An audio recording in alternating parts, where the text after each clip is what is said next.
खुलुमबाय स्टुडियोआव उदांस्रि मुसाहारि बिटिसिनि मावफुं सोद्रोमा धीराज बरगयारिनि बाख्नायजाथाव हाबाफारि लामा बानायनो थाखाय अन्थाइ खाम्फा बेखेवनानै होदों धीराज बरगयारिया।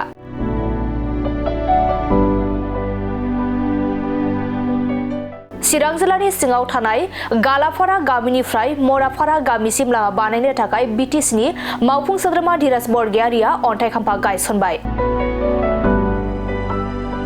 नंगौ बिटिसिआव हाग्रामा महिलारि दैदेननाय बिपिएफ सरकारा फैनाय लोगो लोगोनो हाग्रामा महिलारिजों लोगोसे गोबां इएम आरो एमसिएलए बिथांमोना बिटिसि जौगानायनि थाखाय गोबां खामानि मावगासिनो थानायखौ जों नुनो मोनबोगासिनो दं। थिग बेबादिनो बिटिसिनि सासे मावफुं सोद्रोमा धीराज बरगयारियाबो चिरां जिल्लानि सिङाव थानाय गालाफारा गामिनिफ्राय मराफारा गामिसिम लामा बानायनो थाखाय अन्थाइ खाम्फा गायसनबाय। खुलुमबाय स्टुडियोआव उदांस्रि मुसाहारि बिटिसिनि मावफुं सोद्रोमा धीराज बरगयारिनि बाख्नायजाथाव हाबाफारि लामा बानायनो थाखाय अन्थाइ खाम्फा बेखेवनानै होदों धीराज बरगयारिया।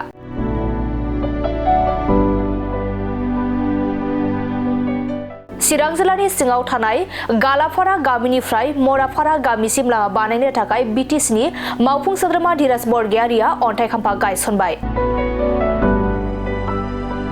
नंगौ बिटिसिआव हाग्रामा महिलारि दैदेननाय बिपिएफ सरकारा फैनाय लोगो लोगोनो हाग्रामा महिलारिजों लोगोसे गोबां इएम आरो एमसिएलए बिथांमोना बिटिसि जौगानायनि थाखाय गोबां खामानि मावगासिनो थानायखौ जों नुनो मोनबोगासिनो दं। थिग बेबादिनो बिटिसिनि सासे मावफुं सोद्रोमा धीराज बरगयारियाबो चिरां जिल्लानि सिङाव थानाय गालाफारा गामिनिफ्राय मराफारा गामिसिम लामा बानायनो थाखाय अन्थाइ खाम्फा गायसनबाय।